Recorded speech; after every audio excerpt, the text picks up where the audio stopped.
enjeu de sécurité, là, surtout pour les femmes, là. Les femmes, oui, parce que tu dors, tu peux te faire voler, tu peux te faire violer, tu peux te faire tuer en dormant. Tu sais, des auberges, des fois, sont trop toutes pleins. Ouais. Ils n'ont pas de place pour nous. Ouais.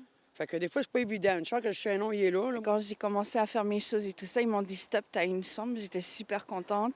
Donc, vous serez l'une des locataires de l'annexe Ouais. quand vous apprenez qu'on va ouvrir Oui. 27 logements Ça, c'est ici. bien, ça, c'est bien pour les femmes. Moi, comme moi, j'ai mon studio. Je suis contente. Je vais l'avoir au mois de février, mars. Moi, ce que j'ai vu en fin de semaine et les chiffres que j'ai reçus ce matin, c'est qu'il y a un nombre grandissant de femmes dans la rue et ça, c'est préoccupant. Elles veulent un logement, oui, mais pas n'importe lequel.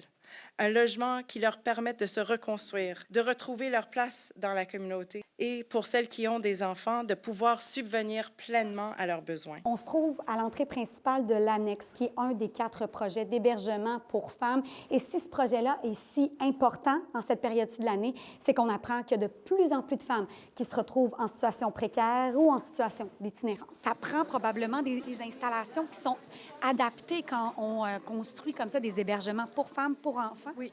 Alors, vous allez le constater par vous-même, c'est très adapté, c'est selon les besoins. Et aussi, on a fait de l'espace à une équipe d'intervention qui pourra accompagner les femmes durant leur séjour, qui sera à leur rythme et selon leurs besoins. Ça, c'est un des 27 logements qui se trouvent dans l'annexe. C'est un appartement complet qui va permettre justement à ces femmes-là d'avoir un toit abordable et sécuritaire. Là, on s'apprête à monter au 2e étage. Et ce qui est particulier ici, c'est que chaque étage a sa spécificité afin de répondre aux besoins de chacune des femmes. Ici, c'est l'étage des mères avec les enfants. Donc, les enfants, c'est prévu pour des enfants de 0 à 5 ans.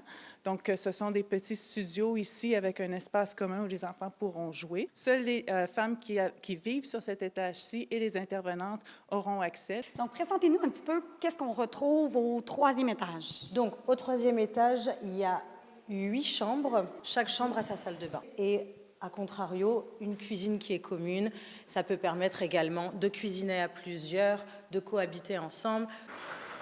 L'étage supérieur, c'est pour les jeunes filles qui sortent de la DPJ. Et pourquoi c'est important, justement, d'offrir un étage dédié entièrement à celles qui sortent de la DPJ? Il y a des enjeux qui sont différents, de par l'âge, de par le fait que si elles sortent de la DPJ, elles ont eu peu de possibilités de pouvoir faire les choses d'une manière autonome. Les premières locataires de l'annexe arriveront d'ici 2 semaines, soit entre Noël et le jour de l'an.